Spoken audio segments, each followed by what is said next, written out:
Odoi Channel menguak mitos, fakta, dan sejarah.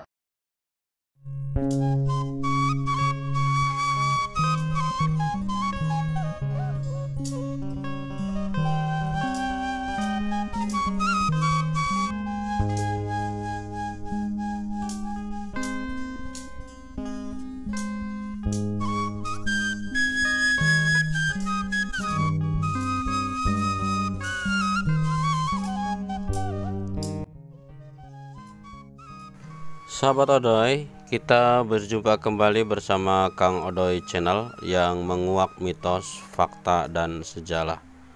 Di perjumpaan kali ini kita akan menguak sejarah awal kerajaan Cirebon. Dan mudah-mudahan kita semua selalu dalam lindungan Allah Subhanahu wa Ta'ala dan selalu dilimpahkan rezeki yang barokah. Amin ya Rabbal Alamin.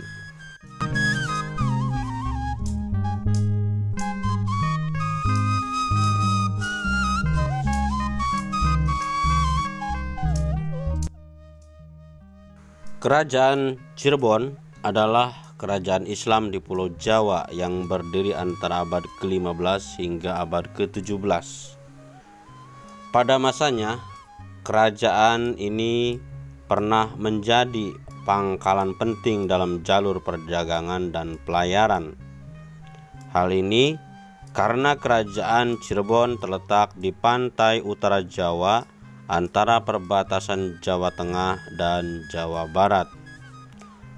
Pendiri kerajaan Cirebon adalah Raden Walang Sungsang atau Pangeran Cakrabuana, putra Prabu Siliwangi dari kerajaan Pajajaran.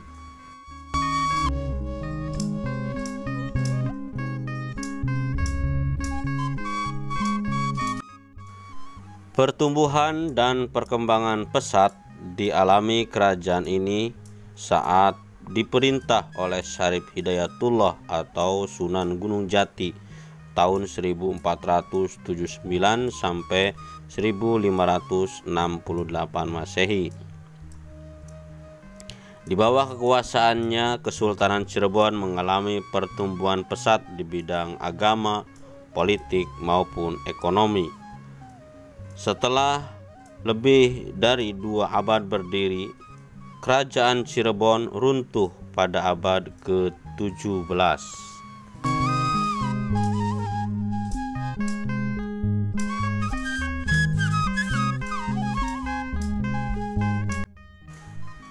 Sejarah awal kerajaan Cirebon. Sumber sejarah kerajaan Cirebon didapat dari Babad Tanah Sunda dan Carita Purwaka Caruban Nagari.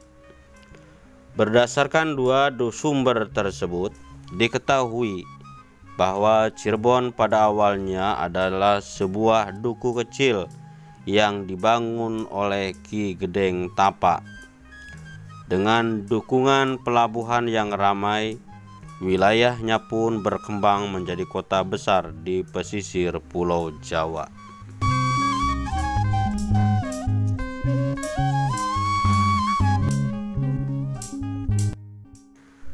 Setelah Ki Gedeng Tapa wafat, cucunya yang bernama Walang Sungsang mendirikan Istana Pakungwati yang membentuk pemerintahan di Cirebon.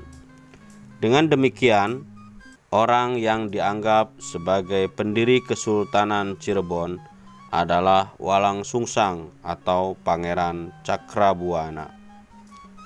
Usai menunaikan ibadah haji, ia dikenal sebagai Haji Abdullah Iman dan tampil sebagai Raja Cirebon pertama yang aktif menyebarkan agama Islam kepada rakyatnya.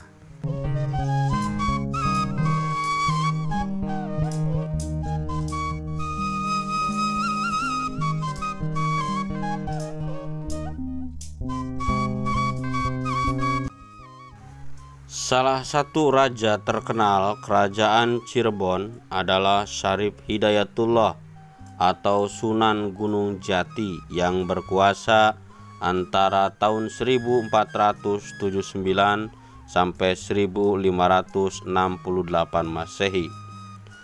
Selain memajukan kerajaan, Syarif Hidayatullah berperan besar dalam penyebaran agama Islam di Cirebon. Pada masa pemerintahannya, ia juga banyak menaklukkan daerah di Pulau Jawa untuk kepentingan politik dan penyebaran ajaran Islam. Beberapa wilayah berhasil dikuasai adalah Banten, Sunda Kelapa, dan Raja Galuh. Sementara di bidang perekonomian, Sunan Gunung Jati menitik beratkan pada perdagangan dengan berbagai bangsa seperti bangsa Campa, Malaka, India, Cina, dan Arab.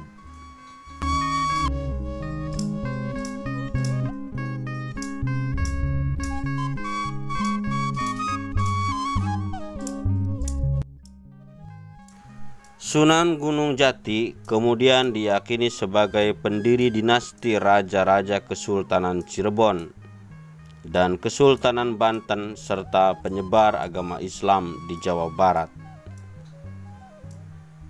Runtuhnya kerajaan Cirebon dimulai pada tahun 1666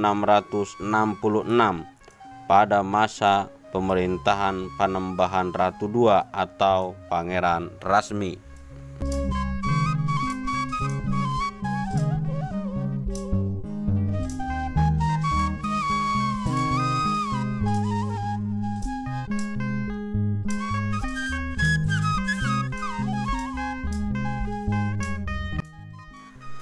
Penyebab keruntuhan dilatar belakangi oleh fitnah dari Sultan Amangkurat I, penguasa Mataram yang juga mertua Panembahan Ratu II. Sultan Amangkurat I memanggil Panembahan Ratu kedua ke Surakarta dan menuduhnya telah bersengkongkol dengan Banten untuk menjatuhkan kekuasaannya di Mataram. Akibatnya, Panembahan Ratu diasingkan dan wafat di Surakarta pada tahun 1667.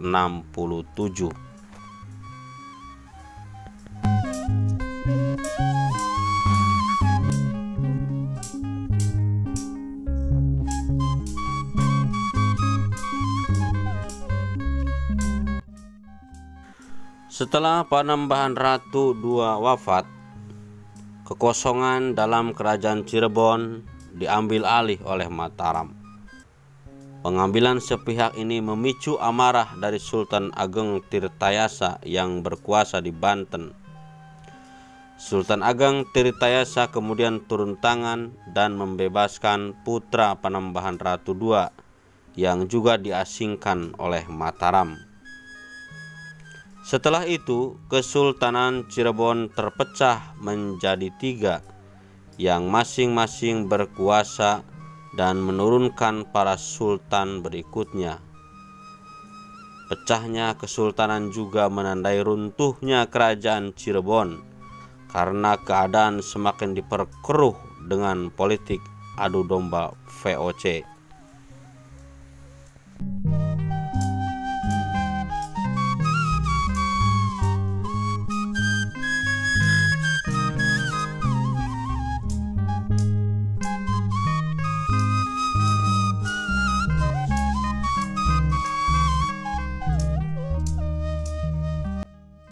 Oke sahabat, itulah kisah sejarah awal kerajaan Cirebon. Dan sahabat, terima kasih atas kebersamaannya. Mudah-mudahan bermanfaat dan tetap setia bersama Kang Odoy Channel, menguak mitos, fakta, dan sejarah. Dan buat sahabat, apabila terdapat kekeliruan atau kekurangan dari Kang Odoy, untuk barangkali terdapat juga perbedaan-perbedaan mengenai alur ceritanya, silahkan saran dan kritiknya cantumkan saja di kolom komentar, tentunya dengan saran kritik yang membangun. Terima kasih, jumpa kembali bersama Kang Odoy Channel, menguak mitos, fakta, dan sejarah. Wassalamualaikum warahmatullahi wabarakatuh.